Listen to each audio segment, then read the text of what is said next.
चलो यार, किसकी बात करेंगे अब? जैसे हम प्रोजेक्टाइल की बात कर रहे थे तो इंडिविजुअल बात करते हैं। जैसे कि हम पहले किसी करेंगे ऑब्लिक प्रोजेक्टाइल की, फिर किसी करेंगे हॉरिजॉन्टल प्रोजेक्टाइल की। तो सबसे पहले जो है ऑब्लिक प्रोजेक्टाइल। तो ऑब्लिक प्रोजेक्टाइल क्या होता है भाई? सबसे पहली बात है, प्रोजेक्टाइल होता क्या है?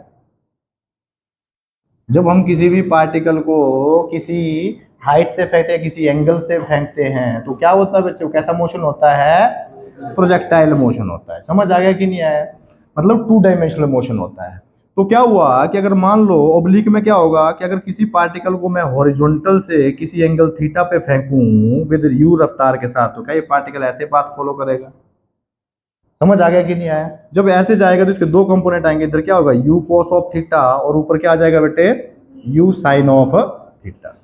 समझ आता है कि नहीं आता? भाई ये क्या चीज थी? इसको मान ले यू एक्स, और इसको क्या मान ले बेटे? यू वाई मान लो फिलहाल के। मतलब इनिशियल रफ्तार इन वाई डायरेक्शन और इनिशियल रफ्तार इन एक्स डायरेक्शन। पर अगर मैं लिखना चाहूं कि इस डायरेक्शन में कोई एक्सेलरेशन है क्या? नहीं, इस डायरेक्शन में कोई एक्सेलरेशन नहीं है। एक्सेलरेशन ड्यू टू ग्रेविटी है कहां? नीचे की तरफ है। तो 2 चीजें आ गई, एक तो एक्स एक्सिस में क्या लिखना है और एक वाई एक्सिस में क्या लिखना है हमने। तो एक्स एक्सिस में अगर मैं लिखूंगा यू एक्स, यू एक्स किसके बराबर है? क्या यू कॉस ऑफ थीटा के बराबर? ए एक्स किसके बराबर है? A x acceleration in x direction क्या है? 0 है। समझ आ गया कि नहीं आया? अब देखो कि जब मैंने पार्टिकल को ऐसे फेंका था तो क्या एक हाइट अचीव हुई थी बच्चे? इससे ऊपर तो नहीं जा रहा है ये। तो इस चीज को बोलते हैं एच मैक्स, मैक्सिमम हाइट। क्या होती है? Maximum height. और ये जहां पे पॉइंट ऑफ प्रोजेक्शन है, यहां से कितनी दूर है, इस चीज को बोलते हैं हम बच्चे रेंज, हॉरिजॉन्टल रेंज। क्या हॉरिजॉन्टल में जा रहा है? तो जो डिस्प्लेसमेंट इन एक्स आएगी वो किसके बराबर आएगी? रेंज के बराबर। आर से रिप्रेजेंट कर रहे हैं। किससे कर रहे हैं? आर से रिप्रेजेंट। क्या समझ आ गया कि नहीं आया? ऐसे ही अगर मैं वाई में लिखना चाहूं तो यू ऑफ वाई किसके बराबर है? क्या यू साइन थीटा के बराबर। ऐसे ही हमारे पास ए ऑफ वाई किसके बराबर है? ए ऑफ वाई कितना है? माइनस जी। अरे जी नहीं है, माइनस जी है, क्योंकि पार्टिकल कहां जा रहा है? ऊपर जा रहा है। एक्सेलरेशन कहां है? नीचे। तो एक्सेलरेशन हमेशा डाउनवर्ड है, तो क्या लिखेंगे? माइनस जी आ जाएगा। समझ आ गया कि नहीं आया? ऐसे ही net displacement in y direction कितनी है? H max. बहुत बढ़िया यार। अबे भांग भूंग खा रखी है क्या तुमने? अबे या जितना ये ऊपर गया है उतना ही क्या आया है नीचे। तो क्यों ग्राफ करवाए गए तुमको भाई? फिर वो ग्राफ एक्सटी ग्राफ नहीं करवाया क्या? तब तो तुमने बोलते सर 0 हो गया। यहाँ क्या मतलब नहीं होगा 0? चमत्कार हो जाएगा इधर। अबे डिस्प्लेसमेंट 1D में भी वही होती है और 2D में भी वही होती है।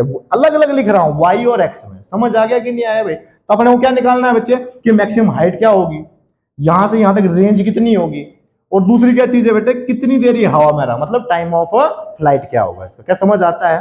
तो पहले हम एच मैक्स की बात कर लेते हैं। किसकी बात कर लेते हैं? मैक्सिमम हाइट की बात कर लेते हैं।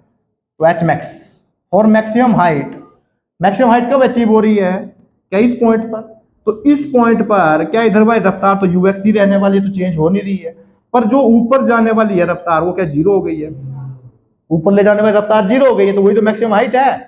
क्योंकि अगर ऊपर वाली होती तो तुम ऊपर लेके जाता हो। समझ आ गया कि नहीं आया? तो हमने पहले बोलते मैक्सिमम हाइट क्या होती है? वो पॉइंट होता है जिस पॉइंट पर ऊपर जाने वाली रफ्तार क्या हो जाए? 0 हो जाए। क्या यार खोपड़ी में घुसी थोड़ी सी बात है ये। चलो, तो किस में इक्वेशन लगेगी बेटे अगर मैक्सिमम हाइट निकालनी है? और ये जी क्या है? कांस्टेंट है। कांस्टेंट इक्वेशन ऑफ मोशन लगा सकते हैं अपन। अरे v is equal to u plus a t, s is equal to u t plus half of a t square, या v square minus u square equal to 2s। Maximum height है तो किस direction में इक्वेशन लगाऊंगा? क्या वाई एक्सिस में। तो क्या लिखूंगा? वी वाई का स्क्वायर माइनस यू वाई का स्क्वायर इज इक्वल टू किसके बराबर होगा? 2a y into s of y. समझ आएगा कि नहीं है? तो वी वाई कितना है? 0। तो minus time of u y का स्क्वायर इज इक्वल टू किसके बराबर आएगा? 2 into minus time of g s of y कितना है? 0। क्या चीज है? 0। मौज आ गई भाई साहब। अबे कहां तक लिख रहे हैं अपन? इक्वेशन कहां तक लगा रहे हैं? ये देखो ये नेट है, नेट डिस्प्लेसमेंट इन वाई है ये। पर हमको नेट चाहिए कि हमको तो जब ये मैक्सिमम हाइट पे पहुंचा वहां उस टाइम पे चाहिए। तो ये किसके बराबर आ जाएगी? एच मैक्स के बराबर। तो जो मैक्सिमम हाइट आ जाएगी वो किसके बराबर आ जाएगी? ये कट जाएगा तो क्या आ जाएगा? U y square divide by 2g। ओहो क्या ऐसा फॉर्मूला हमने पढ़ लिया भाई पहले? किस में आता है ये? अरे किस में आता है दोस्त? है हाँ तो वन डायमेंशनल मोशन बोल, क्या बोल दे अबे हम 2D पढ़ ही नहीं रहे, हम क्या पढ़ रहे हैं 1D। बस फर्क क्या है, वहां पे u था, यहाँ पे u y बोल दिया अपन ने, बात तो वही आ गई। तो u y की वैल्यू कितनी है, u साइन ऑफ थीटा। चल क्या है क्या रास्ते में से, अरे समझ आ गया कि नहीं आया, तुमको यही रखना है याद, समझ आ गया कि नहीं आया। और अगर एंगल कौन सा होगा डिपेंड करता है सिचुएशन पर, यू साइन थीटा लिख दियो यहाँ पे, ऐसी कोई दिक्कत नहीं है। समझ आ गई बात कि नहीं आए। दूसरी चीज क्या थी भाई अपने पास, क्या time of flight, time of flight. तो टाइम ऑफ फ्लाइट के लिए मैं कहाँ इक्वेशन लगाऊं बच्चे, किस में इक्वेशन लगाऊं टाइम ऑफ फ्लाइट के लिए, y में। तो क्या लिखूंगा बच्चे, क्या s of y is equal to u of y into t plus 1/2 a of y into t square. Displacement in y कितनी है टोटल टाइम ऑफ फ्लाइट के लिए, 0 हो जाएगी। अब ये 0 है, अब ये वाला यूज में आएगा, क्यों आएगा यूज में, क्यों टोटल टाइम ऑफ फ्लाइट निकाल, टाइम ऑफ फ्लाइट का मतलब कितनी देर हवा में रहा ये। अरे क्या होगा चचा, नींद आ रही है क्या, जाग जा यार। तो क्या होगा 0 is equal to u by into time of flight को टी मान ले, क्या मान ले टी, तो minus time of 1/2 g into t square बेटे। तो यहां से इसको सॉल्व करेंगे तो टी किसके बराबर आएगा, क्या 2u y बाई जी, किसके बराबर आएगा 2u। क्या ये पढ़ लिया है, अरे मैंने बोला था ना तुमको क्या याद रखना है, वो इसलिए बोलता 1D में कि भाई 2D में भी अपने को काम आना है। क्या थोड़ा सा फील आ रहा है यार, समझ आ रही है चीजें थोड़ी सी, हाँ कि हम 2D नहीं पढ़ रहे हैं, हम क्या पढ़ रहे हैं 1D ही पढ़ रहे हैं भाई। और बस फर्क क्या है, फर्क ये है कि वो u नहीं है, यहाँ पे u y है, क्या है, हाँ बस बात। और u y किसके बराबर है, u साइन थीटा के बराबर। अरे ताई समझ आया, कुछ खोपड़ी में घुस रही है बातें भाई इतनी सी। चलो नेक्स्ट जो चीज थी, नेक्स्ट क्या आती है बच्चे, हॉरिजॉन्टल रेंज। क्या बोलेंगे, हॉरिजॉन्टल रेंज। अगर हॉरिजॉन्टल रेंज की बात करूंगा तो किस में इक्वेशन लगाऊंगा बेटे, एक्स में। तो क्या है s of x is equal to u of x into t plus 1/2 a of x into t square. तो ये किसके बराबर है, आर के बराबर, ये किसके बराबर, यूएक्स को यूएक्स रख ले। टी क्या है, time of flight, time of flight कितना आया है 2u y बाई जी।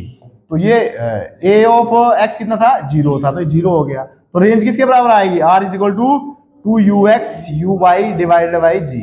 या फिर इसको ऐसे लिख सकते हैं बच्चे, r is equal to 2ux किसके बराबर है, क्या u cos of theta into u sine of theta divide by g. तो r इज इक्वल टू किसके बराबर आएगा 2 sine theta cos theta sine square theta, अरे क्या बात है, sine of 2 theta divide by g. ये बात बनेगी। अरे समझ आ गया कि नहीं आया, क्लियर है इतनी सी बात है। अब ये क्यों करवाया मैंने कि भाई इसमें क्यों नहीं करवाया ऐसे, क्योंकि इसका भी हम यूज लेंगे अभी। समझ आ गया कि नहीं आया, अरे ये समझ आती है बातें भाई, पक्का छाप लो दोस्तों।